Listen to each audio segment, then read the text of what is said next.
Hey guys, it is Scott Steamroller Steen with Steamroller Picks. It is Monday, man. It is Monday, the 22nd of September. We got a little Monday Night Football here to talk about in just a minute. But before we do, let's check in on yesterday's action, shall we? We had a four-teamer. I swear to God, I'm going to keep playing a four-team teaser until I hit one. So just buckle up every Sunday until we get one. Now it's become personal. We had the Packers -7.5. Yeah, they were never playing good enough to cover that game, but it's hard to believe they actually lost it. So there you go. We had the Bucks teased down to 0.5. We had the Packers teased it down to 1.5. Yeah, that kind of goes without saying, but I'll say it anyway. And the Packers lose that one outright to the Browns. Jesus. We had the Bucks; they scraped by. We had the Seahawks. That's the only one where they actually covered the real number. So yeah, Seahawks, New Orleans is just dreadful, just absolutely dreadful. We had the Giants teased up to 11.5. And speaking of dreadful, that offense, no bueno, no bueno. Russ is might get one more start before we see Jackson Dart. That the crowd in New York is very restless, very restless. So anyway, we just go 2-2 on the teaser. Not good at all. On the premium side, we go uno. We had the under in the Rams Philly game. They played no defense in the first half, so that one was pretty much screwed. We had Washington -3. They took care of business against the Raiders. And we had the Chargers -3 against Denver. That ended up being a push. I know a lot of you guys got 2.5 on that. My official play, we did not, but hopefully some of my subscribers actually did get 2.5 and squeak a victory out of that one. So let's see what we got cooked up for tonight, shall we? We got the Lions and the Ravens, man. Should be a pretty good game. And before the season started, you go, well, maybe a Super Bowl preview. No, I don't know. I think there's teams that are better than both of these. These are two very good teams. Lions catching 5 in the hook. We're going to ride with the visitors here, guys. You know, both of these teams have shown a lack of ability to stop good offenses. It hasn't gone well. We saw Baltimore absolutely shite the bed against Buffalo in the first game, and the Lions did no good against the Packers, but they were able to take care of business the next week. So both good offenses, both defenses leave a lot to be desired. By the way, Ravens are the best, highest scoring team in the NFL at 40.5 points per game, and the Lions are third. Something to keep an eye on here is you've got some questionable people as far as injuries go on the Detroit side. You have linebacker Jack Campbell.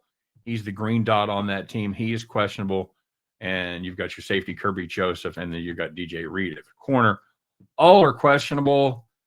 I'm going to guess based on the tea leaves and what I've been reading, at least 2 of the 3 of those are going to go. But the person that won't be going is Anamde Matabuke for the Ravens, a good edge rusher / linebacker, and he will not get the playing time tonight. He will be sitting this one out. So it kind of evens its way out. I just think that it's too many points for the Lions. This is a Baltimore defense so far that hasn't shown the ability to stop them like that Green Bay defense did. And I think we're going to see more of the same tonight. So maybe a back door, maybe leave the back door open there. We'll see what happens. Although I think it also could be back and forth all the way through and just a really tight game. Either way, I think the Lions get the cover. Give me the Detroit Lions plus 5.5. And at the end of that one, you guys can join me as we pick up our winning tickets and head back to the window. All right, guys, as always, thanks very much for stopping by. Appreciate the view. Sorry I was a little late. I was a little under the weather last night. Went to bed early. So, yeah, we'll get this one cranked out here today. Thanks for your patience. I appreciate it. If you would be so kind to hit that like button, always a good thing. Subscribe if you haven't done so already. And don't forget to drop your plays in the comment section. Let us know what you're on today. We have a fun little contest that we do where we see who can make money. You make a little cash, I'll give you a little shout out. You make the most cash, you're going to be capper of the day. And not a full slate today, man. We got 3 MLB games and 1 NFL game. So yeah, not not a deep card. So let's see. I'm curious to see what you got cooked up for today. As far as yesterday's action goes, Zwak Carter. He went 2-1. He had the Eagles -3, he had the Chargers -2.5. There's that good number I was talking about. But he couldn't resist the hometown play on the Falcons. Holy shit, were they dreadful against Carolina? My goodness. He goes 2-1 plus 90. Nice job, Memon. The old T Train, he's in there chugging along. He had the Seahawks -7. Could have been -17 for that matter at plus 100.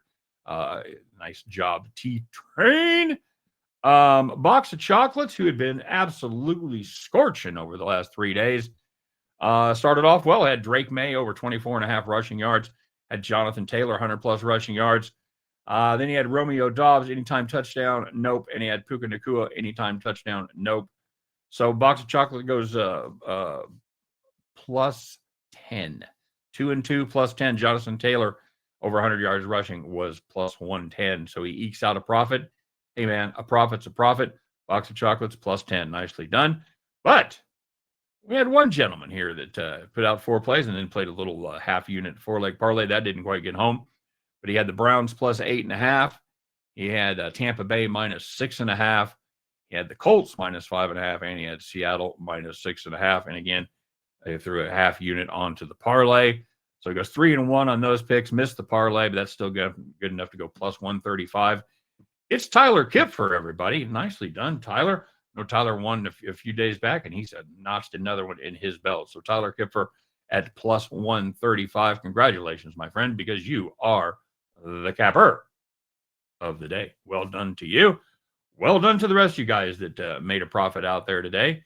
A lot of weird scores, a lot of weird block punts. And I told my son that you saw the guy that blocked not block punts, but blocked field goals and or extra points, but the field goals there at the end of the early window. I told my son that you will probably not see another game this year where the guy who blocks the punt returns it for a touchdown, and we saw 2 of them within about 3 minutes. So there you go. You know what? It's Monday, starting off the week. Let's go out there and have a little fun, make a little money, and win, lose, or draw on this high-flying showdown.